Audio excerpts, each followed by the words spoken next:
வணக்கம். Welcome to வாங்க கதை படிக்கலாம். இன்றைக்கி நம்ம பார்க்க போகிற விக்ரமாதித்தன் கதை என்னென்னா ருக்மணி கதை. திரைசீலை விக்ரமாதித்தனுக்கும் பேசாமடந்தைக்கும் கதை சொல்ல ஆரம்பிக்குது. அந்த கதை தான் இப்போ பார்க்க போகிறோம். ஓகே, வாங்க கதைக்குள்ளே போகலாம். ருக்மிணி கதை. பேரரசே, முன்னொரு காலத்தில் மந்தாகினிபுரம் என்ற நகரத்தை மன்மத வசீகரன் என்ற அரசன் ஆண்டு வந்தான். அவனுக்கு மங்களகரன் என்ற அமைச்சன் இருந்தான். அரசனுக்கு மதனமோகன் என்ற மகனும் அமைச்சனுக்கு தந்திரலோகன் என்ற மகனும் பிறந்தனர். மதனமோகனும் தந்திரலோகனும் இளமை முதலே நெருங்கிய நண்பர்களாக இருந்தனர். ஒருவனுக்கு ஆபத்து என்றால் இன்னொருவன் உயிரையும் கொடுக்க தயங்க மாட்டான். ஒன்றாகவே படித்த இருவரும் எல்லா கலைகளிலும் தேர்ச்சி பெற்று காலை பருவம் அடைந்தனர். ஒரு நாள் இருவரும் குதிரை ஏறி வெகு தொலைவில் உள்ள காட்டிற்கு வேட்டையாட சென்றார்கள். வேட்டை விருப்பத்தால் இருவரும் காட்டிற்குள் நெடுந்தொலைவு சென்று விட்டார்கள். தாகத்தால் துடித்த அவர்கள் நீர்நிலையை தேடி அலைந்தார்கள். சிறிது தொலைவில் ஒரு குளமும் அதன் கரையில் பெரிய ஆலமரமும் இருந்தது. அதன் அருகில் அம்மன் ஆலயமும் இருப்பது தெரிந்தது. இருவரும் குளத்தில் தண்ணீர் குடித்துவிட்டு அந்த மரத்தின் நிழலில் அமர்ந்தனர். களைப்பு அடைந்த இளவரசன் தூங்கத் தொடங்கினான். அமைச்சனின் மகனுக்கோ உறக்கம் வரவில்லை. கோயிலை சுற்றி பார்ப்பதற்காக அதன் உள்ளே நுழைந்தான். ஒவ்வொரு இடமாக பார்த்து கொண்டே வந்தான். வடக்கு புற மதிலை ஒட்டி அழகான பெண்ணொருத்தி கையில் பூச்செண்டுடன் இருப்பதை பார்த்தான். அருகில் சென்றதும் அது சிலை என்பது அவனுக்கு புரிந்தது. இந்த சிலையை இளவரசன் பார்த்தால் இந்த பெண்ணின் அழகில் மயங்கி விடுவான். மோகத்தால் அவனுக்கு பித்து பிடித்தாலும் பிடிக்கும் என்று நினைத்து திரும்பினான்.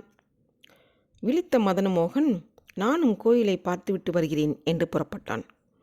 திகைத்த அமைச்சனின் மகன், இளவரசே, கோயிலுக்குள் வடக்கு பக்கம் மட்டும் செல்லாதீர்கள் என்றான்.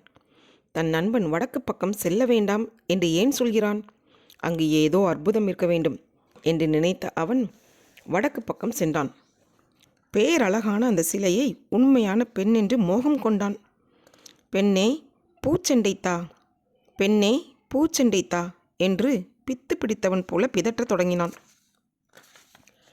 நீண்ட நேரமாகியும் இளவரசன் திரும்பாததை கண்ட தந்திரலோகன் கோயிலுக்குள் நுழைந்தான்.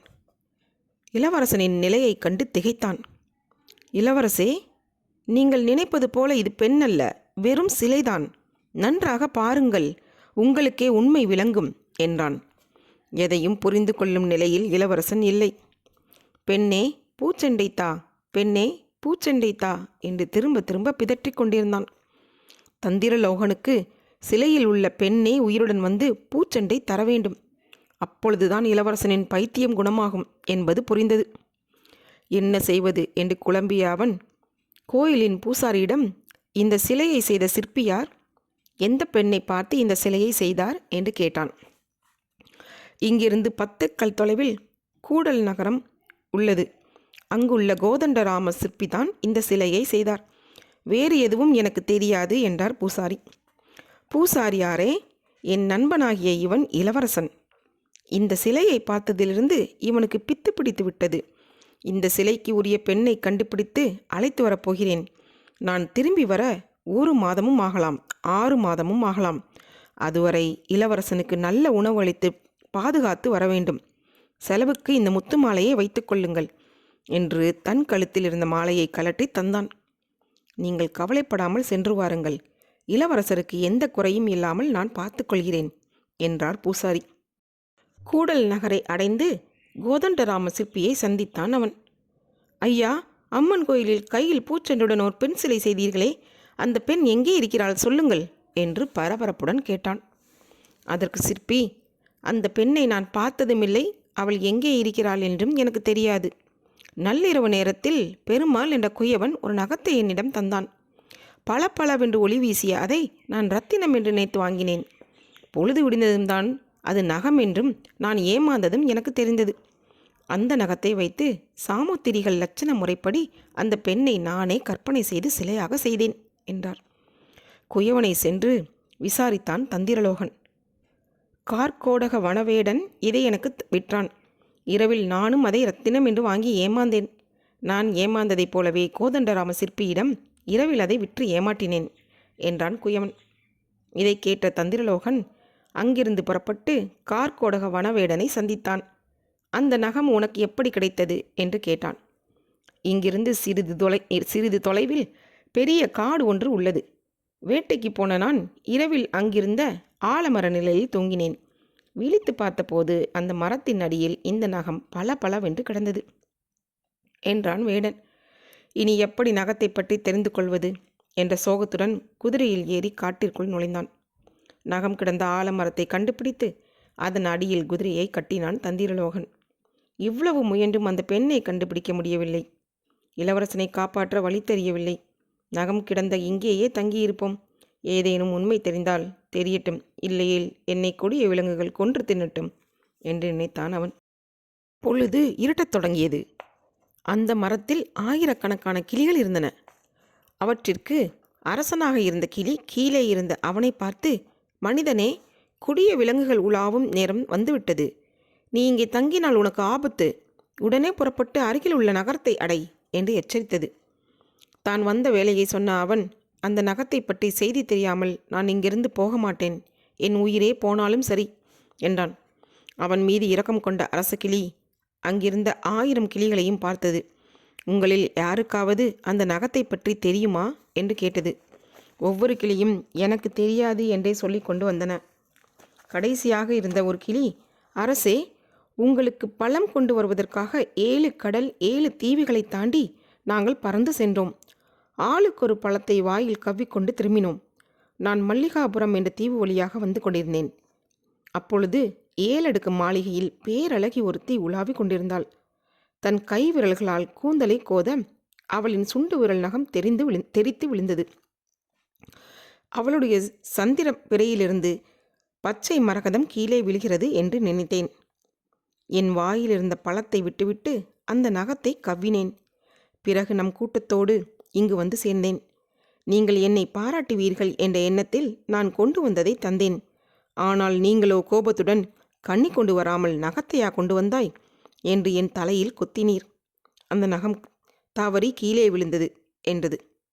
இதை கேட்டு மகிழ்ந்த அவன், அரச கிளியே, உன் அன்பிற்கு நன்றி. உன்னால் அந்த பெண் இருக்கும் இடம் தெரிந்து கொண்டேன்.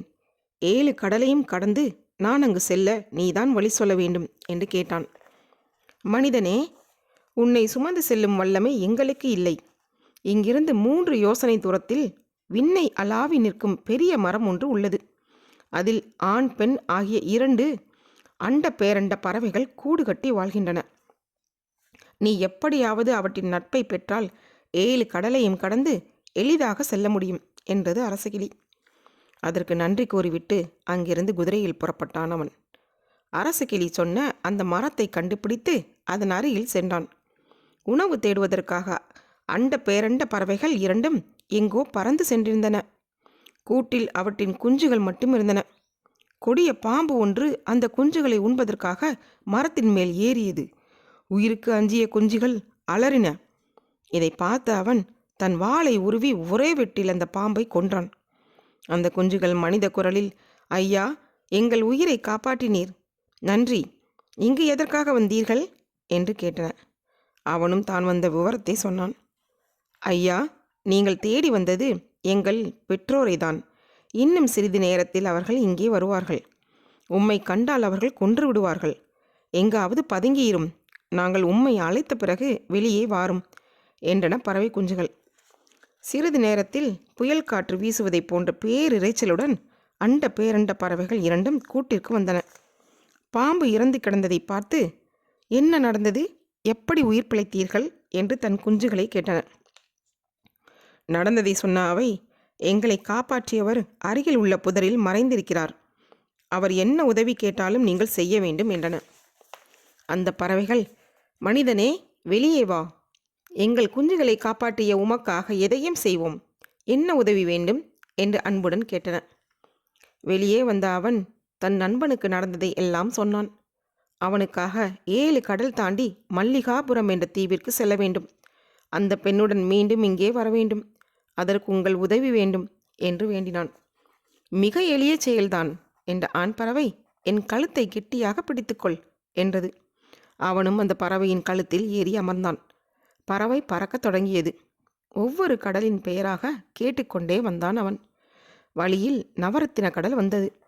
தன்னை கீழே இறக்கிவிட சொன்ன அவன் நிறைய ரத்தினங்களை எடுத்து தன் மடியில் கட்டிக்கொண்டான். மீண்டும் அவன் பறவையின் மீது அமர அந்த பறவை அவனை மல்லிகாபுர தீவில் சேர்த்தது. ஒரு இறகை அவனிடம் கொடுத்த பறவை, நீ மீண்டும் மறுக்கரை சேர நினைத்தால் இந்த இறகிற்கு சாம்பிராணி புகை காட்டி என்னை நினை. அப்பொழுது நானும் என் மனைவியும் இங்கு வந்து உம்மையும் அந்த பெண்ணையும் அழைத்து செல்கிறோம் என்று சொல்லிவிட்டு பறந்தது. அந்த நகரை சுற்றி பார்த்தான் அவன். அங்கே 7 அடுக்கு மாளிகையில் நவகோடி நாராயண செட்டியார் வாழ்ந்து வந்தார். அவருக்கு சங்கீத சாகித்ய சரச சல்லாப ருக்மணி என்ற பெயருடைய பேரழகியான மகள் இருந்தாள். தான் தேடி வந்த பெண் அவள்தான் என்பதை அவனுக்கு புரிந்தது. கடைத்தெருவில் ஒரு நகைக்கடையை வாடகைக்கு எடுத்தான் அவன். தான் கொண்டு வந்த நவரத்தினங்களை பரப்பி வைத்தான். கண்ணை கவரும் அந்த நவரத்தினங்களை அங்கிருந்த வணிகர்கள் பலரும் பல லட்சம் பொற்காசுகள் கொடுத்து போட்டி போட்டுக்கொண்டு வாங்கி கொண்டிருந்தார்கள். அப்பொழுது நவகோடி நாராயண செட்டியார் அவன் கடைக்கு வந்தார். அங்கிருந்த வணிகர்கள் அனைவரும் எழுந்து அவருக்கு வணக்கம் செலுத்தினார்கள். அவர்களை கையமர்த்திய அவர் அவன் அருகே சென்றார். நீர் யார், எங்கிருந்து வருகிறீர் என்று கேட்டார். ஐயா, நான் இருப்பது மந்தகாணிபுரம். என் தந்தையார் பெயர் சதகோடிராமன் செட்டியார். என் பெயர் வைரலிங்க செட்டியார். வணிகம் செய்து பொருள் ஈட்டுவதற்காக சில ரத்தினங்களுடன் இங்கே வந்தேன் என்று பணிவுடனும் இனிமையாகவும் பேசினான் அவன். அவன் பேச்சில் மயங்கிய அவர், நம் ஊருக்கு வந்திருக்கிறீர், என் வீட்டில் விருந்து உண்ண வேண்டும் என்று அவனை அழைத்தார். அவனும் ஒப்புக்கொண்டான். தன் மாளிகைக்கு அவனை அழைத்து விருந்து வைத்தார். அந்த விருந்தில் அவர் மகள் ருக்மணியை அவன் பார்த்தான். அவளும் அவன் மீது காதல் கொண்டாள். பேச்சு திறமை கொண்டிருந்த அவன் செட்டியாரை மாமா என்றும் செட்டியாரின் மனைவியை அத்தை என்றும் உறவுமுறை சொல்லி அழைத்தான். இப்படி அவன் பேசுவது அவர்களுக்கு பிடித்திருந்தது. எல்லோரும் மகிழ்ச்சியாக பேசிக்கொண்டிருந்தனர். அப்பொழுது அவன் செட்டியாரை பார்த்து, மாமா, ஒரு விண்ணப்பம். என் மனைவி இங்கே வந்து தங்க இருக்கிறாள். அவளுக்காக நான் ஒரு மாளிகை கட்ட வேண்டும். உங்கள் வீட்டு மதிலுக்கு வெளியே உள்ள காலி நிலத்தை எனக்கு தாருங்கள். நான் அதில் மாளிகை கட்டிக்கொள்கிறேன். நாங்கள் ஊரை விட்டு செல்லும்போது அந்த மாளிகையை உங்களுக்கே தந்து விடுகிறேன் என்றான். உன் விருப்பம் போல செய்து கொள் என்றார் செட்டியார்.